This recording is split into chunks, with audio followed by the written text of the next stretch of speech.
बिस्मिल्लाहिर्रहमानिर्रहीम। अस्सलाम वालेकुम स्टूडेंट्स, उम्मीद है आप सब खैरियत से होंगे।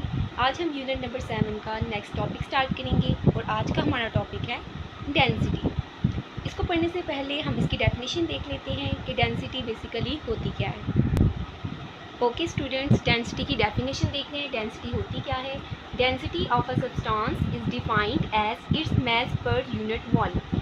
डेंसिटी बेसिकली क्या होती है, किसी भी ऑब्जेक्ट का कोई ऐसा मास होता है, यानी कोई भी ऑब्जेक्ट जिसका अपना मास हो और वो वॉल्यूम भी रखता हो, तो इट्स मीन वो किसकी इक्वल होती है, आपके पास डेंसिटी की इक्वल होती है। हम डेंसिटी का फार्मूला देखते हैं कि डेंसिटी का जो बेसिकली हम फार्मूला लिखते हैं वो हम किस तरीके से लिखते हैं। ठीक है, यहाँ पे हम लिख देते हैं फार्मूला बेसिकली डेंसिटी का क्या हो जाएगा। डेंसिटी का फार्मूला हो जाएगा मास पर यूनिट वॉल्यूम। मास को हम डिनोट करते हैं स्मॉल m के साथ, वॉल्यूम को हम डिनोट करते हैं स्मॉल v के साथ। अब स्टूडेंट हम इसका यूनिट निकाल लेते हैं। तो यूनिट निकालने के लिए मैंने आपको पहले भी बताया था कि किसी भी चीज़ का यूनिट निकालना हो तो वो बहुत आसान होता है। सिंपल आपने क्या करना होता है, आपने क्या करना है कि मास का आपको यूनिट याद होना चाहिए। मास का यूनिट क्या होता है, किलोग्राम। यहाँ पर हम लिख देंगे किलोग्राम। वॉल्यूम का यूनिट क्या होता है, वॉल्यूम का यूनिट होता है मीटर क्यूब।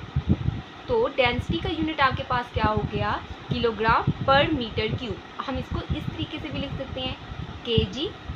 m की पावर क्या है 3, ये प्लस में है, ऊपर जाके क्या हो जाएगी -3। तो बेसिकली डेंसिटी आपके पास क्या होती है, कोई भी ऐसा ऑब्जेक्ट जिसका अपना मास हो और वो वॉल्यूम रखता हो, उसे हम क्या कहते हैं, डेंसिटी।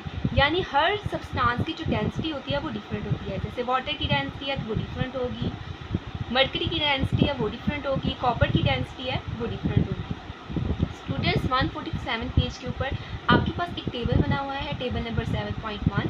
वहाँ पर आपको वेरियस सब्सटेंसेस की डेंसिटी बताई गई है। उसमें आपको बताया गया है कि जो हर सब्सटेंस है वो क्या करता है, अपनी डिफरेंट डेंसिटी रखता है। हमने ऐसा यूनिट भी इसका डिस्कस कर लिया, डेंसिटी की डेफिनेशन भी डिस्कस कर ली, इसका फार्मूला भी डिस्कस कर लिया। अब हम एक चीज़ डिस्कस करते हैं जो हमारे पास एक एग्जाम्पल के तौर पर इस्तेमाल होती है। फॉर एग्ज़ाम्पल मैं यहाँ पर लिख देती हूँ एग्जाम्पल के तौर पर जो इस्तेमाल होती है। हम एग्जाम्पल के तौर पर ये ले लेते हैं, जैसे हमारे पास है, वहाँ कहा गया है कि हमारे पास हमने करनी है, कैलकुलेट करनी है डेंसिटी किसी भी मटेरियल की, यानी उसका मास और वॉल्यूम आपको गिवन है। सपोज करने कि आपके पास मास उन्होंने दिया हुआ है 5 लीटर। मास आपके पास क्या दिया हुआ है, 5 लीटर ऑफ वाटर का दिया हुआ है। हम यहाँ पे लिख देते हैं 5 लीटर वाटर। ये आपके पास क्या है, मास है। ठीक है, जाहिर सी बात है कोई भी ऑब्जेक्ट है जिसका अपना मास होगा उसका वॉल्यूम भी क्या होगा, ज़रूर होगा। इसलिए हमने क्या कहा कि 1 लीटर, हमने पढ़ा था कि 1 लीटर हमारे पास किसकी इक्वल होता है, 1 लीटर होता है 1 × 10 की पावर -3। अब हम चूँकि 5 लीटर की बात करें, अगर हम 5 लीटर की बात करते हैं तो सिंपल हम क्या करेंगे, 5 को मल्टीप्लाई करवा देंगे 10 की पावर -3 से। ठीक है, इसी तरह अगर 6 लीटर होता तो यहाँ पे 6 आ जाता, 7 होता तो यहाँ पे 7 आ जाता। ठीक है स्टूडेंट्स, और यहाँ पे आ जाएगा मीटर क्यूब। मीटर क्यूब हमने क्यों लिखा, क्योंकि हम ये बात कर रहे हैं उसके वॉल्यूम की बात कर रहे हैं। ठीक हो गया स्टूडेंट्स। अब हमने क्या फाइंड करनी है, अब हमने फाइंड करनी है इसकी डेंसिटी, यानी हम इसकी डेंसिटी को किस तरीके से फाइंड कर सकते हैं। तो चूँकि हमने पढ़ा था कि डेंसिटी हमारे पास क्या होती है, डेंसिटी को हम डिनोट करते हैं रो के साथ। ठीक है, ये एक सिंबल होता है जो डेंसिटी को डिनोट करने के लिए इस्तेमाल होता है। डेंसिटी का फार्मूला क्या होता है, मास पर यूनिट वॉल्यूम। मास आपके पास क्या है, मास आपको दिया हुआ है 5 kg, यानी हमने 5 kg वाटर का मास फाइंड करना है। तो हम यहाँ पे क्या लिख देंगे, 5 kg। डिवाइड किसे कर देंगे, वॉल्यूम आपके पास क्या है, 5 × 10 की पावर -3 मीटर क्यूब। अब देखो 5 को डिवाइड करेंगे तो आपके पास क्या आ जाएगा, 1 × 10 की पावर -3 है।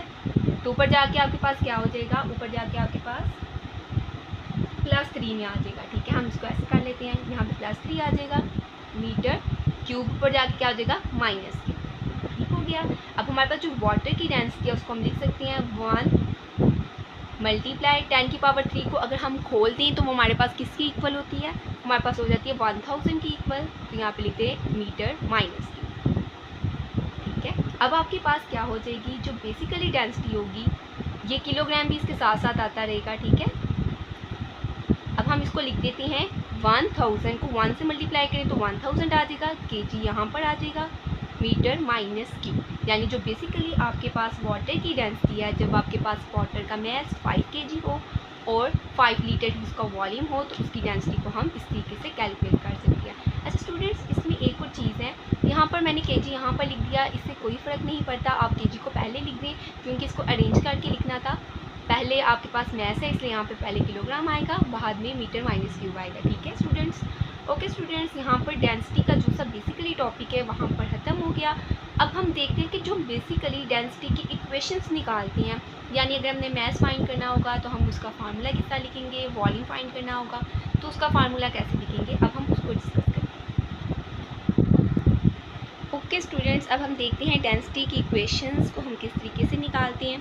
सिंपल है, ये भी कोई मुश्किल नहीं है। हमने डेंसिटी का फार्मूला पढ़ा था। डेंसिटी का बेसिकली फार्मूला क्या होता है, डेंसिटी का फार्मूला होता है डेंसिटी मैस ओवर वॉल्यूम।